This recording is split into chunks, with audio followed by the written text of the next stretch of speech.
Yo, what is going on, Headliner Nation? It's your boy, The Doc, and we are back for the Week 3 Injury Update Show. You guys know the deal. Every single week, I go through the entire NFL slate, tell you guys about all of the injuries that you need to know about for your fantasy teams. Again, we're streamlining this show this year, so we're going to be fast and furious on these injury updates. If you have questions, let me know in the comments down below. There will be some guys up on the screen that I'm not going to talk about or go in depth on. It's not because they're not important. It's just because we're trying to save a little bit of time. So if you have questions about those guys specifically, let me know in the comments. But we've got a lot of guys to talk about, so let's get into it.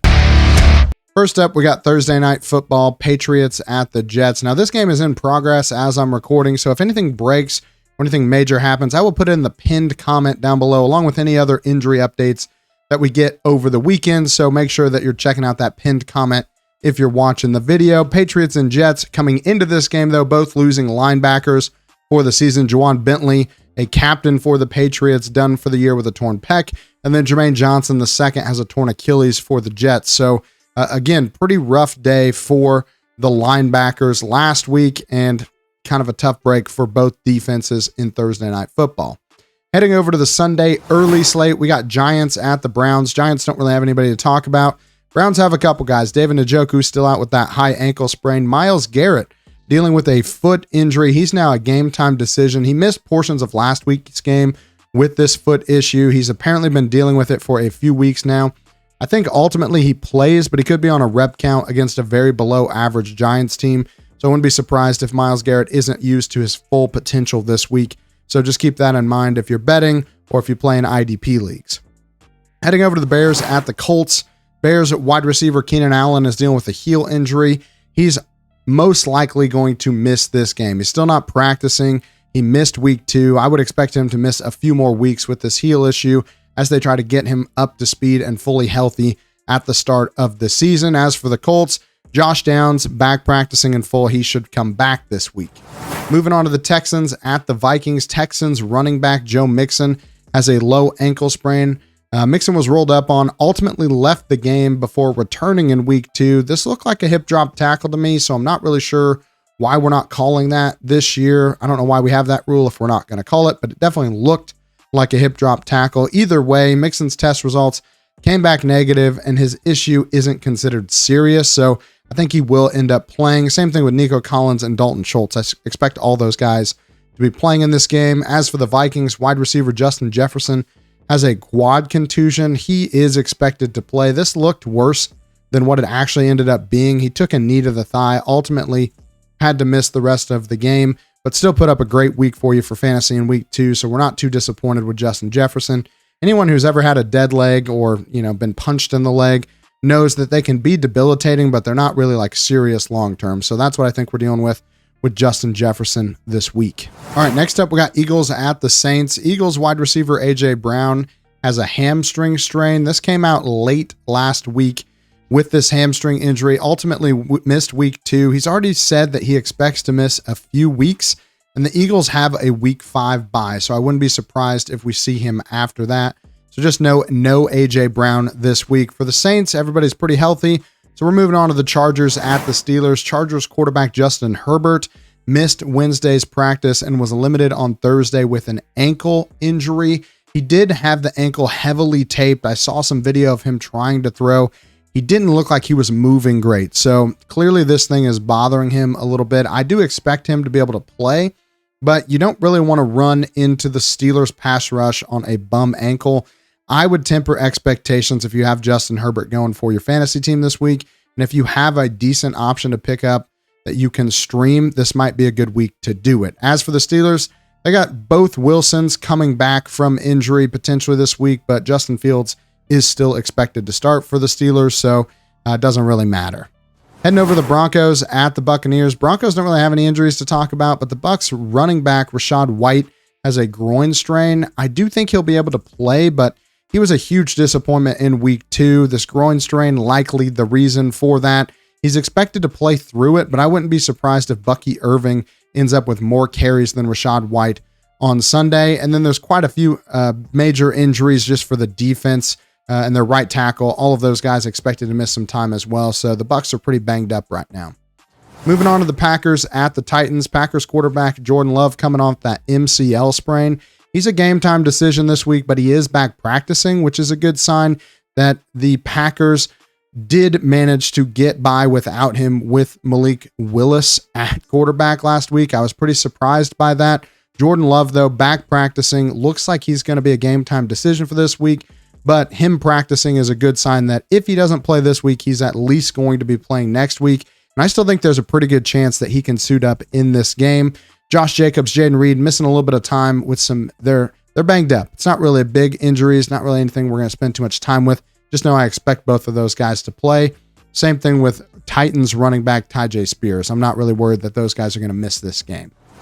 Moving on to the midday slate, we've got Panthers at the Raiders. No real injuries to talk about here, so we're going to move straight into the Dolphins at the Seahawks. Now, I'm going to get serious with you guys for a second. Quarterback Tua Tagovailoa, dealing with a concussion, has been placed on IR. Now, I know that there's not much that I can really say that hasn't been said already about Tua and his concussions at this point. I do worry about his long-term health, just like I worry about every NFL player's long-term health after playing this sport. Football is a violent game. Injuries happen every single week. Almost all of them have significant consequences going forward. So obviously this is a serious conversation when we're talking about Tua Tagovailoa, his concussions. Will he play? Will he not play? It's not something that I take lightly talking about on this channel. I don't like to speculate on a guy's career based on injuries. I'm not going to tell him what he should or shouldn't do. But what we know is that every single concussion adds up for a guy like Tua. The symptoms are going to last longer on average every time you get a concussion, and he will be more likely to have another concussion in the future because he's had so many so far. So ultimately, I wish Tua a very speedy recovery. I hope that he can come back and play when it's right for him. When the neurologists clear him, he's going to make that decision. The team's going to make that decision with him. It seems like they're giving him a lot of time to recover from this. And hopefully we will see him play football again at some point in the future if that's what he wants to do. Now, moving on to the Seahawks, running back Kenneth Walker III has an oblique strain. I said last week that Walker's injury was something that I was personally worried about given his history, and that has proven true again this week. So he has an oblique strain. It's the fourth time he's had an abdominal injury since his NFL career began just a few years ago, and now it's a waiting game on when he will return. I don't really think it's going to be this week after a video of him surfaced trying to run and sprint and still favoring his right side, just one sprint into practice on Thursday. So just plan to be without Kenneth Walker, at least for this week, and maybe a few more weeks after that. Next up, we got Lions at the Cardinals. Now, I'm going to talk about Amon-Ra St. Brown. He had a quad cramp in the game. It looked like he was dealing with a few other things. The team has said that he's perfectly fine and should be fine for this week. He's practicing in full, so I'm not too worried about it, but it was just an interesting situation watching him try to play through a quad cramp, kind of a rare place to have an injury or a cramp. So again, Amon-Ra St. Brown should be fine for this week. He's practicing. I don't see any reason that he won't play. And of course, the secondary for the Lions is a little banged up as well, but the Cardinals, they're feeling pretty good. So we're going to move on to Ravens at the Cowboys. Ravens, no real injuries to speak about. The Cowboys do have wide receiver CeeDee Lamb dealing with an ankle injury. He took Wednesday off of practice because his ankle was sore. So is this an injury? I don't really think so. He's not expected to miss any time. He should be able to play through this. Tight end Jake Ferguson almost played in week 2, but the team kept him out as a precaution, probably to save him from the embarrassment of getting blown out at home by the Saints, but I digress. I do think Jake Ferguson is going to be able to come back this week. Heading over to the 49ers at the Rams, and man, I could do a whole video just on the 49ers at the Rams, so I'm going to try to keep this short. Wide receiver Deebo Samuel has a calf strain. He's already been ruled out for this week, so we'll talk about Deebo a bit later, but he is expected to miss multiple weeks with this calf strain. Wide receivers with calf strains typically miss an average of about 2 games dating back to 2017, so good news is I don't think he'll miss a ton of time, but more worrisome is that only 6% of them actually reach their baseline fantasy point totals in their first game back. So even if he comes back in a couple weeks, he might not be at 100%. Tight end George Kittle missed Thursday's practice with a hamstring injury. You never want to see a guy show up as a DNP on Thursday when they practice in full on Wednesday, but it was reported that he had hamstring tightness. So it doesn't sound like there's an actual injury here, just more of a tight after a practice on Wednesday. They're being careful with him. I think he's still a game time decision just because if this tightness doesn't go away, they could keep him out. But I'm not really panicking yet on George Kittle. Now, running back Christian McCaffrey, he's got Achilles tendonitis. He was placed on IR last week, so clearly things not going well for San Francisco and their offense right now. So he has to miss 3 more games. I would not be surprised if Christian McCaffrey does not return until after the team's Week 9 bye. I think they could give him that long to get back, especially with Jordan Mason playing well. And of course, with all these issues on the offense, I'm heading over to Underdog. I'm throwing in an over on Jordan Mason's rushing total. He's going to get a ton of carries this week. I think the Rams are vulnerable to the run game.